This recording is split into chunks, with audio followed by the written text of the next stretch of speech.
Dear OnePlus, you had one job. OnePlus just confirmed that its plans for some true US competition took a left turn that nobody wanted. But then, on that other hand, it seems Samsung is ready to redo its foldables, but then we ask ourselves if these are good enough. The rumored Apple event just got confirmed by Tim Cook as he teases a new member of the family. OpenAI continues to take aggressive steps to truly compete with DeepSeek, and yes, it seems we're finally getting the Moto RAZR with the specs we've always wanted since day one. I'm Jaime Rivera, and thank you all for your kind wishes. I am feeling better, and today we have 5 topics to look into. This is Tech Briefing. The official news today begin with OpenAI because 2 interesting things just happened, so let me just consolidate. The first is that CEO Sam Altman is clearly already working on a strategy to compete better, given the recent simplistic developments that came from DeepSeek. Altman actually acknowledged the complexity of ChatGPT's current offering, so the goal emphasized is to make AI that just works. As a result, he just announced plans to simplify the company's AI models, starting with GPT 4.5. Actually, future models, including GPT-5, will unify OpenAI's technologies into a single system, allowing the AI to balance quick responses with deeper reasoning. Heck, we even hear that the discontinued O3 model is coming back to help with that effort. Obviously, there is a catch. Free-tier ChatGPT users will get standard access to GPT-5, while paid subscribers will be able to unlock advanced features like voice and deep research. We do know some of these changes will benefit third-party partners like Apple Intelligence, but we don't know by how much. Expect the changes to come within the next week or even months. The second is that obviously the news right now are dominated by the feud between Elon Musk and Altman, which almost looks like the internet's latest soap opera. In a nutshell, Musk just made an unsolicited bid to buy OpenAI for $97.4 billion, which came right after the whole drop in the market because of DeepSeek. But then Altman mocked him on X, writing, "No thank you, but we'll buy Twitter for $9.74 billion if you want," a clear jab at the struggles Musk has faced since acquiring the platform. Musk fired back, calling Altman a swindler, which, yes, is such an irony. Anyways, the reality is that since OpenAI is not a publicly traded company, Musk can't just hostily step in to offer a bid and buy it like he did with Twitter, and nor is this necessarily a good move for heavy investors like Microsoft. We'll see how this ends, but let me know what you think about all this in the comments.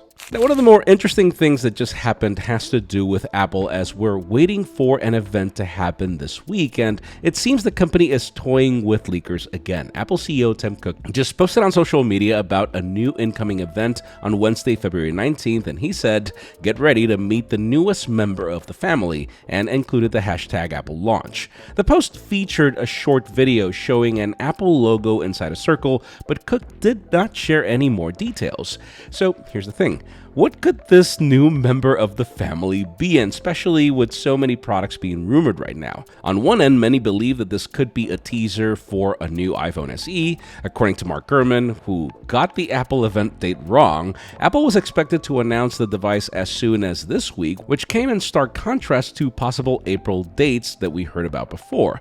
As a quick recap, rumors suggest that this might have a 6.1-inch OLED screen, faster A18 chip, Face ID for unlocking USB-C, and support for Apple Intelligence. The thing is, this isn't really a new member, it's just an update. Same thing with a possible M4 MacBook Air, M3 iPad Air, or even the possible base iPad updates. Same thing even with the rumored AirTag updates. I'm gonna go out and speculate that this could be that HomePod with an articulating display. That's about the only real thing that's new that we've heard of, and the circular and chrome animation Cook uses in his tweet does remind me of an Apple from the past. Even up to the iMac G4, this product is rumored to look like. We'll see, but I'm really curious to know which product you think it is in the comments. Now let's switch to Motorola, as it seems the company is ready to give us an update to the only lineup I'm personally curious about.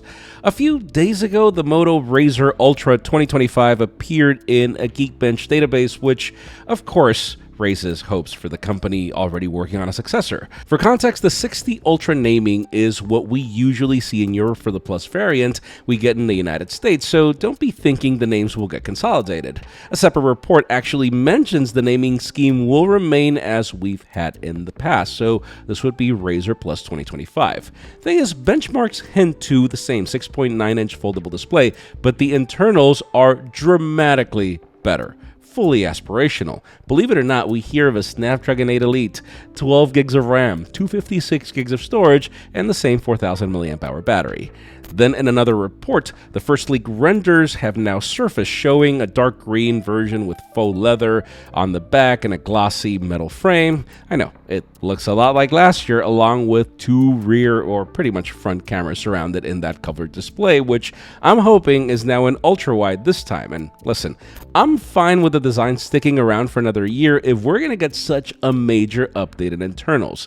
This means photography will be on point with the new ISP, and the same goes for performance and endurance. We've been wanting a RAZR Plus that actually has flagship specs, so I'm curious to know what you think about this in the comments. Now let's switch to Samsung as we've got more information on its hardware roadmap. Clearly, the Galaxy S25 Edge was just the tip of the iceberg. Samsung is making big changes to its future devices, especially with the upcoming Galaxy Z Fold 7. If you remember, we had previously discussed how the company plans to make the screen larger and yet the overall product thinner. Within that, switching the S Pen technology from Wacom to Active was going to happen, more like the Oppo Pen or Apple Pencil, in order to remove display layers to achieve that goal, but we just didn't know by how much. Well, new reports claim that by removing the digitizer, Samsung could reduce the phone's thickness by about 0.6 millimeters. The company is reportedly aiming to get the Galaxy Z Fold 7 under 10 millimeters when folded, but something tells me that's not going to be enough. If compared to the unfolded Z Fold 6, the Find N5 is still 0.8 millimeters thinner, though if we're talking compared to the Z Fold Special Edition, then yes, both phones would be almost on par, though Oppo would win by like a hair. The leak also indicates that the Galaxy Z Fold 7 will have a larger 8-inch internal display and have a 6.5-inch outer display, pretty much mimicking the Special Edition. It's unclear if the company will change the aspect ratio to match competitors like OnePlus on the Open or the Pixel 9 Pro Fold, but we're also wondering how software will be taken advantage of, as Oppo and OnePlus remain the kings of this. I'm curious to know if you would like any other changes to the Galaxy Z Fold 7, because in my case, I really want better cameras. And finally, for the saddest news today, let me just go off on a little rant. OnePlus, you really just had one job. Guys, after years of us either telling the company your phones are well priced but the camera sucks, to others where the phones were overpriced and the camera still sucked, to the last couple of years where the company has been doing the right moves. Right now, the OnePlus 13 is quite easily one of the best phones of the year, and we're just getting started. With Oppo preparing the launch of the Find N5 next week, you bet we're excited. I already have mine, but sadly I can't really tell you much about it, only post photos of it. Still, with a phone that's impossibly thin and powerful, you bet that we were excited for that OnePlus version, which would be the way for us to get it in the United States at an aggressive price. Well, OnePlus has officially confirmed it will not release a foldable this year. Since the Open was the carbon copy of the Find N3, we expected the OnePlus Open 2 to be either identical or similar, which was great. But, well, that's not going to happen. OnePlus explained in a community post that it remains focused on innovation and pushing boundaries across all product categories, even if, yeah, that totally just got contradicted. They're confirming that they're not exiting the foldable market, which is good, but also claim that this is the right decision. Then we got some PR jargon with OnePlus for now focusing on never settle products, which, yes, is a complete irony. Listen, the reason I'm bummed out about this is for two things. One, that OnePlus Open actually sold well according to sources. It means that if you get hardware right, the cameras right, and the price right, people will come, which the foldable market desperately needs right now. Two is that this leaves Samsung again without competition in the US, which we know how that ended before. For me, it's seriously pointless for OnePlus to praise the Oppo Find N5 if you can't really buy it easily in the United States. Anyways, in today's question, let us know.